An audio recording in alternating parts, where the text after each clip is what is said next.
نحمده ونصلي على رسوله الكريم اما بعد فاعوذ بالله من الشيطان الرجيم بسم الله الرحمن الرحيم رب اشرح لي صدري ويسر لي امري واحلل عقدة من لساني يفقهوا قولي۔ صحبت اور غسل جنابت۔ صحابہ کرام رضی اللہ عنہم کے درمیان غسل جنابت کا ایک مسئلہ زیر بحث آیا۔ ایک گروہ کہتا تھا کہ غسل صرف دخول پہ فرض ہو جاتا ہے، انزال شرط نہیں، یعنی واٹر ڈسچارج جو ہے وہ ضروری نہیں۔ دوسرا گروہ بیان کرتا تھا کہ وجوب غسل کے لیے دخول کے ساتھ انزال بھی شرط ہے۔ یہ طویل مباحثہ کسی فیصلہ کن صورت پر منتج نہ ہوا۔ آخر قرار پایا کہ ام المومنین حضرت عائشہ رضی اللہ عنہا سے دریافت کیا جائے۔ حضرت عائشہ نے کہا کہ رسول اللہ صلی اللہ علیہ وسلم نے فرمایا، اذا جلس بین شعبها الاربع ومس الختان الختان فقد وجب الغسل۔ جب مرد عورت کی 4 شاخوں کے درمیان بیٹھ جائے اور اس کا محل ختنہ عورت کے محل ختنہ کے ساتھ مس کرے تو غسل واجب ہو جاتا ہے۔ تو مسئلہ یہ ثابت ہوا کہ صرف دخول پر ہی مرد اور عورت جنبی ہو جاتے ہیں اور ان پہ غسل واجب ہو جاتا ہے، انزال یعنی منی کا نکلنا شرط نہیں۔ جنابت کے احکام۔ وجوب غسل کی حالت کو حالت جنابت کہتے ہیں۔ وجوب غسل یعنی جب غسل واجب ہو جاتا ہے تو اس حالت کو جنابت کہتے ہیں۔ جنابت کا لفظ جم سے، جم پہلو کو کہتے ہیں، نہیں بچنا۔ مندرجہ ذیل 4 حالتوں میں مسلمان مرد اور عورت پر غسل کرنا فرض ہو جاتا ہے۔ نمبر 1، جوش کے ساتھ منی خارج ہونے کے بعد، اس میں احتلام بھی داخل ہے، یعنی کوئی ایسا خواب آئے یا ویسے۔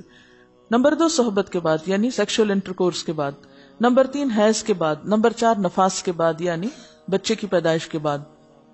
اس میں یاد رکھیے کہ بہت سے لوگ پوچھتے ہیں کہ اگر خواتین انٹرنل چیک اپ کرواتی ہیں تو کیا اس سے غسل واجب ہوتا؟ تو کوئی غسل واجب نہیں ہوتا جب تک کہ ان 4 چیزوں میں سے کوئی چیز نہ ہو۔ اس میں یاد رکھیے کہ بہت سے لوگ پوچھتے ہیں کہ اگر خواتین انٹرنل چیک اپ کرواتی ہیں تو کیا اس سے غسل واجب ہوتا؟ تو کوئی غسل واجب نہیں ہوتا جب تک کہ ان 4 چیزوں میں سے کوئی چیز نہ ہو۔ صرف منی خارج ہونے سے بات نہیں، بلکہ جوش کے ساتھ منی خارج ہونے کے بعد غسل واجب ہوتا ہے۔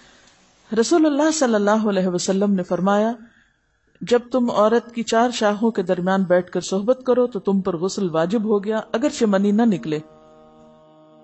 آپ نے غور کیا ہوگا کہ طہارت کے مسائل بہت تفصیل کے ساتھ اور اپنے اندر بہت ڈیٹیلز رکھتے ہیں، اور بہت سے موضوعات ایسے ہیں کہ جو انسان کی ظاہری زندگی نہیں بلکہ اس کی نجی اور ذاتی زندگی سے متعلق بھی ہیں، لیکن اس طرح پبلکلی ان کو پڑھانا اور ان کو سکھانا یہ بھی ایک ضرورت ہے، کیونکہ آپ صلی اللہ علیہ وسلم نے انصار کی خواتین کی تعریف کی کہ انصار کی خواتین کتنی اچھی ہیں جنہیں حیا دین کا علم حاصل کرنے سے نہیں روکتا۔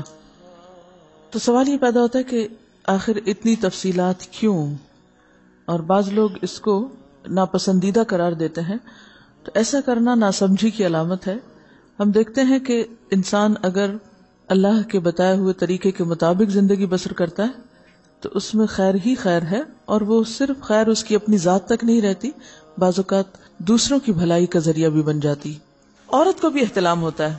ام المومنین حضرت سلمہ رضی اللہ عنہا روایت کرتی ہیں کہ حضرت ام سلیم نے رسول اللہ صلی اللہ علیہ وسلم سے کہا، اے اللہ کے رسول، یقیناً اللہ حق سے نہیں شرماتا، یعنی حق بات اور ایک ضروری بات جو ہے اس کو واضح کرنا ضروری ہوتا ہے، اور اس معاملے میں شرم سے کام نہیں لینا چاہیے، کہیں ایسا نہ ہو کہ انسان انجانے میں غلط کام کرتا رہے۔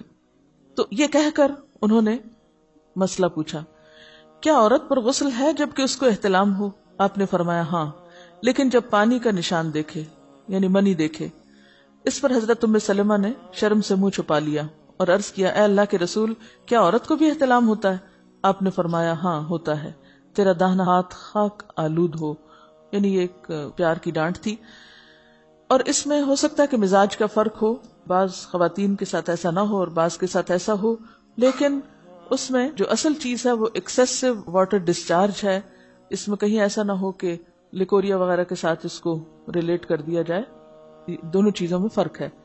اور احتلام جو ہے وہ سوتے وقت ہوتا ہے، یعنی سو کر اٹھنے پر اگر انسان اپنے کپڑوں پر زیادہ ڈسچارج دیکھے، خواہ کوئی خواب یا کوئی فیلنگ یاد نہ بھی ہو، تو پھر غسل کرنا ضروری۔ معلوم ہوا کہ عورت یا مرد نیند سے اٹھ کر اگر تری یعنی نشان منی دیکھیں تو یہ احتلام کی علامت ہے، لہٰذا ان پر غسل کرنا فرض ہو جاتا ہے۔ اور اگر احتلام کی کیفیت انہیں یاد ہو لیکن نشان نہ پائیں، یعنی خواب یاد ہے لیکن کوئی سامنے علامت نہیں، تو غسل فرض نہیں ہوگا. ایسی صورت میں شک کی ضرورت نہیں ہے کہ نہیں وہ میں نے خواب دیکھا اور مجھے خواب بالکل صحیح یاد ہے تو مجھے نہانا چاہیے. نہیں، محض خواب پر نہیں نہایا جائے گا جب تک کہ فزیکلی کوئی ایسی چیز سامنے دیکھی نہ جائے. حضرت ام سلمہ روایت کرتی ہیں کہ میں نے کہا، اے اللہ کے رسول صلی اللہ علیہ وسلم، میں اپنے سر کے بال خوب مضبوط گوندتی ہوں، کیا میں انہیں غسل جنابت کے وقت کھولا کروں؟ آپ نے فرمایا، ان کا کھولنا ضروری نہیں، تیرے لیے یہی کافی ہے کہ 3 لپ پانی اپنے سر پر ڈالے، پھر اپنے سارے بدن پر پانی بہائے، پس تو پاک ہو جائے گی. یعنی بالوں کی جڑیں بھیگنا، سکن بھیگنا ضروری ہے، سارے بال کھولنا ضروری نہیں ہے. جنبی کے بالوں کا مسئلہ. حضرت عائشہ کو خبر ملی کہ حضرت عبداللہ ابن عمرو عورتوں کو غسل جنابت کے لیے بال کھولنے کا حکم دیتے ہیں. فرمانے لگی، ابن عمرو پر تعجب ہے، انہوں نے عورتوں کو تکلیف میں ڈال دیا، وہ انہیں سر منڈوانے کا حکم کیوں نہیں دے دیتے؟ یہ حضرت عائشہ کی ڈانٹ تھی. یعنی وہ یہ تو کہہ رہے کہ عورتیں بال کھول کھول کے نہائیں، تو وہ پھر سیدھا یہی کہیں کہ عورتیں بال منڈوا لیں. میں اور رسول اللہ صلی اللہ علیہ وسلم ایک ہی برتن میں غسل کرتے، اور میں اپنے بال کھولے بغیر سر پر 3 چلو سے زیادہ پانی نہیں ڈالتی تھی. معلوم ہوا کہ غسل جنابت کے لیے بال کھولنے کی ضرورت نہیں، مگر یہ حکم صرف غسل جنابت کا ہے. غسل حیض کے لیے بالوں کا کھولنا ضروری ہے کیونکہ وہ مہینے میں ایک دفعہ ہے. حضرت عائشہ سے روایت ہے کہ انہیں رسول اللہ صلی اللہ علیہ وسلم نے غسل حیض کے لیے فرمایا، اپنے بال کھولو اور غسل کرو. اس میں آپ دیکھیے کہ دونوں چیزوں میں فرق کیوں ہے، دونوں کی نوعیت فرق ہے.